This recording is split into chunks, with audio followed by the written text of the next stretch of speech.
ससुर जी की पोल खोलना चाहिए। और उस पोल में है उन्होंने क्या किया था कि अपनी जो बेटी नंद इज्जत पे ये लालछन लगाई थी, भाई मैं तो अपना इज्जत यहाँ पर सोशल मीडिया पे रख ही रही हूँ, तो फिर मेरा अकेले क्यों मेरा इज्जत जाए, इस लड़की को भी घसीट लूंगी। हेलो फ्रेंड्स, कैसे हो आप सब। आई होप आप सभी लोग अच्छे होंगे। आप सभी को मेरे channel reaction mom Bihar Patna में स्वागत है।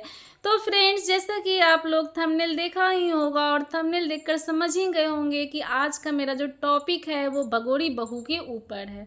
दरअसल आप लोगों को बता दूं कि इतने दिनों से ये हम लोगों को इमोशनल ब्लैकमेल कर रही थी, सोशल मीडिया पे रो धो के सिंपैथी गेन कर रही थी। आज जो पड़ोसी भैया हैं उन्होंने इनकी सारी पोल खोली है, वो भी प्रूफ के साथ। तो जैसा कि इन्होंने क्या किया था कि एक रिकॉर्डिंग डाली थी, जिस रिकॉर्डिंग में इनके ससुर जी थे, इनके मौसा ससुर जी थे और इनके जो अंशु के पापा वो थे, सारे लोग थे। उसमें इन्होंने ये अपने ससुर जी की पोल खोलना चाहिए और उस पोल में है उन्होंने क्या किया था कि अपनी जो बेटी नंद, क्या मैं बोलूँ, उसकी भी इज्जत पे ये लालछन लगाई थी। इनका कहना ये था कि ये जो थे ये मुझ पे तो गंदी नज़र रखते ही थे, लेकिन ये जो अंशु थी उन पर भी ये गंदी नज़र रखते थे। और इस बात को मुझे काफ़ी ज़्यादा बुरा लगा। आखिर बताइए, ठीक है मान के चलते हैं कुछ देर तक कि वो गंदी नज़र रखते थे, तो ये ऑन कैमरा उस बात को वायरल करने की क्या ज़रूरत थी। आज भले ही वो लड़की से आपका विवाद हो चुका था, लेकिन कभी भी तो वो लड़की आपके लिए कुछ अच्छा की होगी। उस बात को लेकर तो कम से कम उसकी बात तो आप ऑन कैमरा नहीं करते, हर चीज़ को आप काट छाट करके पेश करती हैं सोशल मीडिया पे। ये अंशु वाली जो टॉपिक है उसको तो आपको काट छाट के अपलोड करना चाहिए था, लेकिन आपने तो यही सोचा कि भाई मैं तो अपना इज्जत यहाँ पर सोशल मीडिया पे रख ही रही हूँ, तो फिर मेरा अकेले क्यों मेरा इज्जत जाए, इस लड़की को भी घसीट लूँगी। आज वो लड़की अभी भी चुप है, तो अभी भी वो इतना होने के बाद भी वो लड़की बोली है कि मैं अभी भी भाभी से प्यार करती हूँ और 2 छोटी बच्चियों का जो है उसके लिए आज मैं चुप हूँ। अगर वो चाहेगी तो आपका जो पूरा है ना चिड़िया चरित्र वो सामने ला सकती है, लेकिन अभी भी वो लड़की इज्जत कर रही है और आपने तो उसके इज्जत को तो धज्जी धज्जी कर दिया। लेकिन बात मैं आज यहाँ पर कुछ और करने जा रही हूँ। दरअसल बात ये है कि ये क्या की थी कि कुछ दिन पहले जब इनके सास ससुर इनसे मिलने गए थे, तो उस बात को इन्होंने ये कहा था कि वो मुझसे मिलने नहीं, वो मैंने सोचा था कि वो मेरे साथ आएंगे, दिवाली सेलिब्रेट करेंगे, लेकिन उनका मनसा था प्रॉपर्टी पे का जो पेपर था उस पर मैं सिग्नेचर कर दूं ताकि ये प्रॉपर्टी बेच सके। तो मैंने ये सोचा था कि आखिर ये प्रॉपर्टी क्यों बेचेगी भाई। जिस माँ का, जिस बाप का बेटे का सपना था वो फार्म हाउस का ये बात कर रही थी कि फार्म हाउस के पेपर पे सिग्नेचर करा के ये फार्म हाउस बेचना चाहते हैं। और बात ये भी कही थी कि आखिर आपको बेचने की क्या ज़रूरत है, आपके रिश्तेदार जैसे जैसे घुमा रहे हैं आप वैसे वैसे घूम रहे हो, ये सारी बातें इन्होंने कहा था। लेकिन यहाँ पर तो बात कुछ और निकली। पड़ोसी भैया ने तो यही कहा कि वो बेचने के लिए नहीं गए थे और नहीं किसी चीज़ पे सिग्नेचर कराने के लिए, वो तो इस मैटर को ख़त्म करने के लिए गए थे और अपनी बहू को वापस लाने के लिए गए थे। लेकिन इनको तो वहाँ पर आना नहीं है भाई। उस घर में ये क्यों जाएंगी जहाँ पर इनका पति इनको घुमाने वाला, इनका केयर करने वाला नहीं है। सास ससुर इनसे काम करवाएंगे, 4 रोटियां सुबह शाम बनवाएंगे, तो ये भाई वहाँ पर क्यों जाएंगी।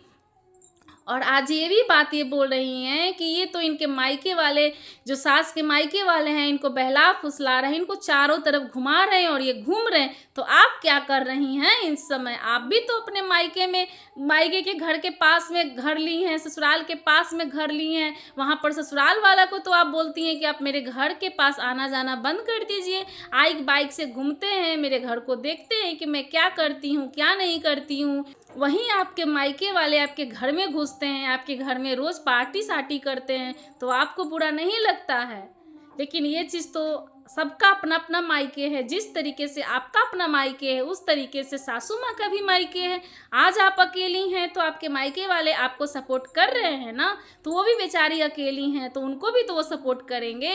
आप क्या चाहती हैं कि उनके मायके वाले उनको पूछे भी नहीं और वो रो रो के बीमार पड़ जाएं और वो भी इस दुनिया को छोड़कर चले जाएं, ताकि जो उनका प्रॉपर्टी है आप आराम से लेके तीसरी शादी करके अपना घर बसा लें। आ जाऊंगी, लेकिन ये गुस्सा नहीं है मैडम, ये आपका सोशल मीडिया पे पब्लिक को दिखावा है। आज नहीं तो कल मैं ये कह रही हूँ, अगर ये वीडियो रहेगा तो आप लोग जरूर देखोगे। आज नहीं तो कल ये मैडम शादी भी करेगी। बस ये बोल रही थी ना मुझे कोई प्रॉपर्टी वगैरह कुछ नहीं चाहिए, ये सब कुछ लेकर अपने साथ गई है। सारा प्रॉपर्टी जो है सूरज और राजवीर जी के नाम पे है, वो सब कुछ ये अपने नाम पे करके गई है। और जो वहाँ का प्रॉपर्टी पड़ोसी भाई बता रहे थे कि वो प्रॉपर्टी 4 लोगों के नाम पे हैं, तो 4 लोगों के नाम पे है, जिसमें अंकल आंटी, उन्हें सूरज भाई, राजवीर भाई, सबका है उस पे अधिकार। तो 75% प्रॉपर्टी तो इन्हीं के पास है, उनके पास तो सिर्फ वही बचा 25%, जिसमें वो दोनों अपने हस्बैंड वाइफ है। तब भी ये प्रॉपर्टी प्रॉपर्टी प्रॉपर्टी करते रहती हैं। सारा कुछ तो ये अपना लेकर ही गई हैं, बाकी जो भी जमीन जायदाद है उसमें भी ये लेकर गई हैं। तो फिर ये किस चीज़ का बात करती कि मैं सब कुछ छोड़ कर आ गई, मैं एक फूटी कौड़ी नहीं लाई। क्या छोड़ के आई? सब कुछ तो आप लेके आई, लेकिन सोशल मीडिया पे तो यही दिखाया। और ये आखिर बताइए कि कोई भी माँ बाप अपने बेटे के सपना को क्यों भाई बर्बाद करेगा? उनके बेटे का सपना है वो फार्म हाउस, वो क्यों बेचेंगे? आप लोगों को याद होगा कि जब फार्म हाउस पे राजवीर जी गए थे तो उन्होंने वहाँ से एक वीडियो शूट किया था और कहा था कि ये जो सपना है मेरे भैया का सपना था और इस सपना को मैं अच्छे से उनका पूरा करूँगा, और इसका जो है और भी कुछ यहाँ का जो फार्म हाउस है इसमें और कुछ काम करवाऊँगा और इसे थोड़ा सा और बेहतरीन बनाऊँगा, ये बोल रहे थे वो। तो आखिर वो क्या ज़रूरत है, वो क्यों बेचेंगे? और जहाँ तक कि पैसों की बात है तो क्या चीज़ की कमी है? वो जॉब कर रहे हैं, खेत खलिहान है, 2 आदमी का कितना खर्चा होगा? तो ये मैडम जो है झूठ मूठ के बोल रही थी कि वो मिलने नहीं, जबकि वो बेचारी वो तो इनको वापस लाने के लिए गई थी कि मेरी बहू वापस आ जाए, ताकि मेरी जो 2 छोटी छोटी पोतियां हैं वो मेरे पास आए, ताकि उनके साथ मेरा बुढ़ापा कटे। लेकिन ये तो कुछ और बोलती हैं। पहले तो हम लोग इनका सपोर्ट करते, अब अंशु तो यहाँ पर वार्निंग दे के गई है कि मैं नहीं चाहती हूँ कि ये सती सावित्री सीता का जो है कैरेक्टर सोशल मीडिया पे आए, क्योंकि आपने तो उसका कैरेक्टर कहीं का नहीं छोड़ा, उसको बदनाम करके रख दिया। फिर भी वो बेचारी आपको वार्निंग दे रही है। अगर उसके जगह पे कोई और रहती ना तो सीधे आपका जो कैरेक्टर है का है ना वो धज्जी उड़ा देती। वैसे भी सारे व्यूवर्स को पता ही चल गया है धीरे धीरे कि आप कैसे हैं। वही कुछ ही 2-3% हैं जो अंधभक्त जो आपका गुण गाते हैं। वजह से इन जैसे लोगों के वजह से अच्छे लोग के भी पति नहीं होंगे, उन पे भी लोग भरोसा नहीं करेगा। क्योंकि बहुत मैं देख रही हूँ कि यूट्यूब पर जितने भी इस तरीके के जिनके पति नहीं है वो लोग भी, आज उसमें से कुछ लोग की बात करूँगी, मैं पूरे लोगों की बात नहीं करूँगी। बहुत ऐसे लोग जो हैं यूट्यूब पर इसी तरीके का गंद मचा रहे हैं, सहानुभूति ले लेकर इतने गलत कर रहे हैं सोशल मीडिया पे और घर में कि आप पूछो मत। इनको सिर्फ घूमना था, इधर उधर भटकना था, घर में स्थिर रहना नहीं था। ये चीज़ इनको ससुराल में नसीब नहीं हो रही थी, शायद इसी वजह से ये अपना घर छोड़ दी। अब वहाँ भाई कोई बोलने वाला नहीं है, इनको भाई को बोलेगी जो ये करो तो भाई भी इनका वही करेगा, माँ को बोलेगी माँ वही करेगा, मतलब सारे लोग इनके अधीन रहेगा तभी ये वहाँ पर टिकेंगी। अगर इनकी माँ या फिर इनके भाई अगर इनके खिलाफ कुछ बोल दे या फिर इनसे कुछ वार्तालाप कर दे, चाहे अपना कोई डिसीजन इनके ऊपर रख दे, तो किसी का नहीं चलने वाला है। ये चीज़ मैं देख रही हूँ इतने दिनों से। आप लोगों को क्या लगता है इनके बारे में तो कमेंट सेक्शन में ज़रूर बताइएगा। फिर मिलती हूँ एक नए वीडियो में, तब तक के लिए नमस्ते।